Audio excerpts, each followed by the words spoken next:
Think of the last time you held an iPhone, scrolled through your MacBook, or slipped in AirPods. Now pause, because what you're holding isn't just technology. It's the byproduct of one man's obsessive pursuit of excellence. Steve Jobs didn't just build products, he engineered moments. He didn't sell devices, he sold belief systems. His mindset wasn't just visionary, it was surgical, precise, intense, sometimes even brutal. But it worked. And in this video, we're not here to glorify him. We're here to dissect the mindset that made him a global force. We'll uncover the exact strategies that built Apple, Pixar, and Next, and how you can apply the same frameworks in your own journey toward personal and financial success. 1. Begin with a mission, not a product. Jobs didn't start Apple to make computers. He started it to challenge the status quo. That's why his first marketing campaign as returning CEO wasn't about speed or specs, it was think different. In his 2005 Stanford commencement address, Jobs said, "Your time is limited, so don't waste it living someone else's life." That wasn't fluff, it was war paint. It echoed the principle in Simon Sinek's "Start with Why." People don't buy what you do, they buy why you do it. Jobs understood that belief is more powerful than branding. That's why Apple became a cult, not just a company. So ask yourself, is your mission just to make money or to make meaning? 2. Master the art of subtraction. Jobs was the maestro of elimination. When he returned to Apple in the late 90s, the company had dozens of products and no direction. He cut 70% of them instantly. It wasn't reckless. It was essentialism in action. Greg McKeown calls this the disciplined pursuit of less in his book, Essentialism. Jobs didn't fear focus. He weaponized it. The result? A streamlined empire where every product had a purpose. Apply this to your business, your goals, even your daily habits. What can you remove to make what remains more powerful? 3. Elevate design to a moral obligation. Design wasn't cosmetic to Jobs, it was ethical. It was about respecting the user. He told the New York Times in 2003, "Design is not just what it looks like and feels like. Design is how it works." Ken Kochienda, who helped develop the iPhone keyboard, wrote in Creative Selection how Jobs would obsess over every micro-interaction, button response time, scroll velocity, the click of a virtual key. Every detail mattered because to Jobs, user experience was sacred. For you, this means refining your brand, your product, your communication, until it feels intuitive, not fancy, functional. 4. Simplicity isn't the absence of complexity, it's mastery over it. Jobs once said, "Simple can be harder than complex," and he lived it. The iPod's iconic wheel took months of refinement. The iPhone's home button, brutally debated. He believed that every added feature was a potential liability unless it made the experience better. This principle aligns perfectly with James Clear's Atomic Habits. Reduce friction. Make it obvious. Make it elegant. Whether you're launching a startup, managing a team, or building a new habit, complexity is the enemy. Simplicity wins attention and loyalty. 5. Never let the market define your vision. Most CEOs run focus groups. Jobs ran on intuition. When the iPad launched, critics mocked it as just a big iPhone. When he removed the headphone jack, people thought it was a mistake. Each time, he was right. He once told Businessweek, "People don't know what they want until you show it to them." That's not arrogance, it's insight. It mirrors the thinking in Eric Ries's The Lean Startup, but with a twist. Jobs believed in feedback, but only after he had a vision worth defending. Remember, leadership is often doing what others are afraid to imagine. 6. Your worst moment could be your defining chapter. Steve Jobs was fired from Apple, his own company. At 30, he had wealth, fame, and no role. But instead of retreating, he rebuilt. He founded Next, bought Pixar, and in doing so, redefined himself.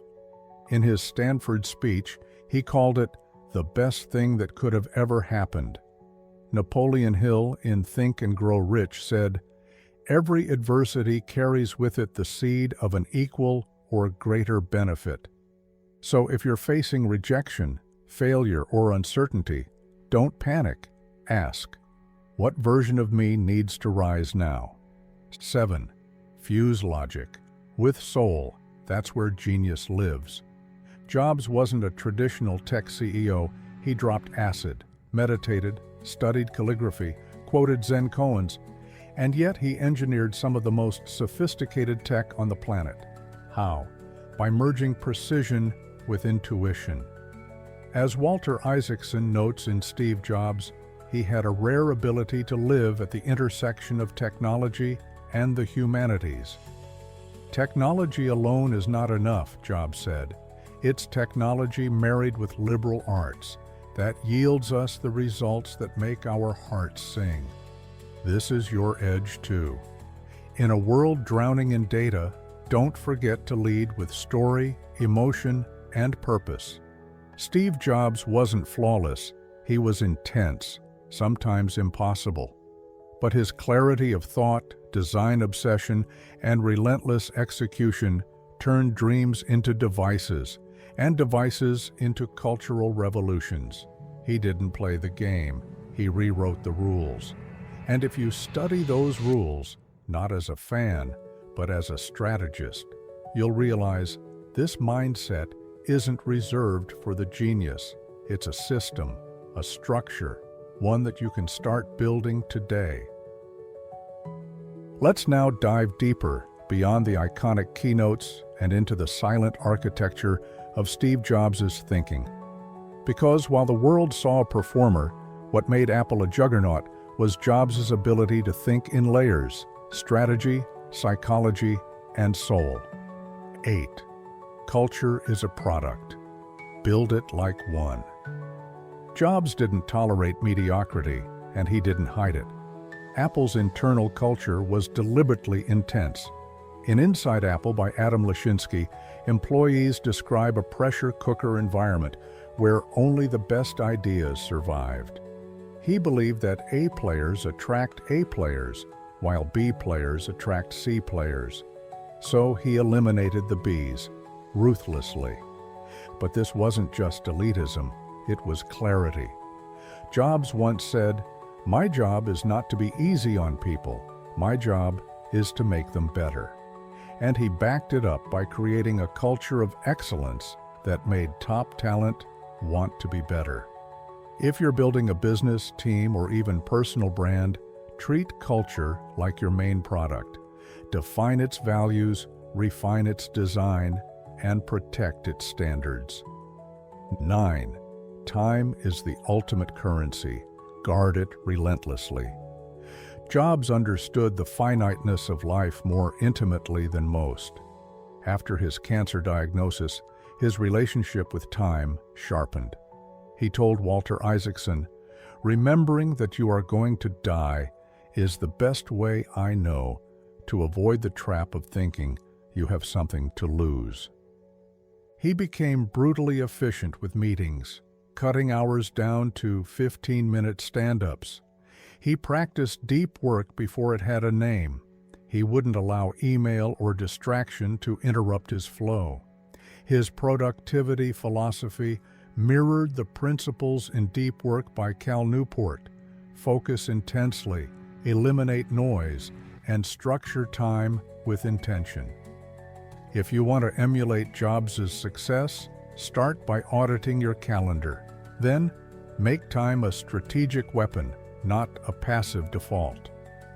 10. Obsession is not optional. It's the price of mastery. Jobs would iterate relentlessly. The iPhone's plastic screen replaced with glass just 6 weeks before launch. The iMac's curved edges reworked again and again until it felt right. This level of perfectionism frustrated even his top engineers, but it also elevated them. In The Innovation Secrets of Steve Jobs, Carmine Gallo writes that Jobs' obsession wasn't vanity, it was strategic. It created products that felt inevitable.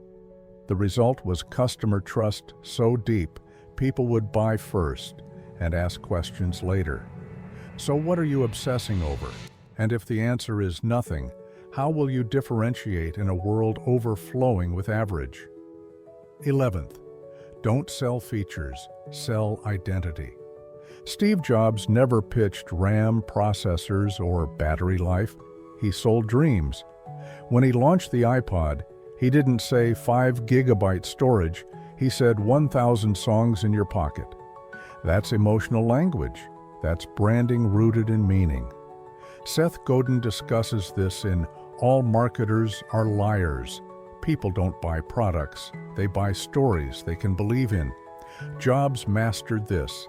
His keynotes were theater, his launches were moments, and his brand became a badge. If you're marketing anything, your startup, your service, your skills, ask not, what does it do, but who does this make the customer feel like? 12th, build for the future, not the market. Jobs famously said, I skate to where the puck is going, not where it has been. That mindset led to the iPhone, the iPad, and even the Apple Store, ideas the market didn't know it needed. In 0 to 1, Peter Thiel emphasizes that the biggest wins come not from iteration, but from bold invention. Jobs internalized this. He didn't just fill gaps, he redefined categories. You don't need to predict the future, but you must question the present. What conventions can you challenge? What assumptions can you break? 13. Protect the core, but embrace the edge. Steve Jobs returned to Apple in 1997 and found a company in disarray. He didn't just slash product lines, he recentered the company around its core identity. But as Apple stabilized, Jobs pushed toward innovation again, into music, phones, wearables. He balanced stability with risk, roots with wings. In Good to Great, Jim Collins calls this the hedgehog concept. Know what you can be the best at, what drives your engine, and what you're deeply passionate about. Jobs applied this intuitively. So as you grow, personally or professionally, protect what makes you excellent. But always leave room at the edge of your vision for reinvention. 14. Death as a filter for meaning. Perhaps the most haunting and powerful element of Jobs' philosophy was his view on mortality. His Stanford speech, now viewed by millions, ends with the words, "Stay hungry, stay foolish." But just before that, he said, "Death is very likely the single best invention of life. It clears out the old to make way for the new." This wasn't just poetic, it was strategic. It gave him clarity, it removed fear, it made decisions easier. In The Daily Stoic, Ryan Holiday echoes a similar Stoic principle. Memento mori, remember death, not as morbidity, but as motivation. Ask yourself, if this were your last year, how would you work? What would you stop tolerating? What would you double down on? 15. The legacy of intention. Steve Jobs didn't leave behind just devices. He left behind a way of thinking, a philosophy of craftsmanship, of intentionality, of doing great work, not because the market demands it, but because your soul requires it. Jobs was not just a business icon, he was a reminder that success doesn't come from following a blueprint. It comes from building one, with focus, with integrity, and with obsession. In a world of noise, Jobs teaches us how to pursue clarity. In a sea of conformity, he reminds us to think different, not for rebellion's sake, but for progress. And in an economy that chases attention, he shows us how to build trust by building beauty. So as you close this video, don't just feel inspired, feel equipped. Because the lessons you've heard are not historical, they're actionable.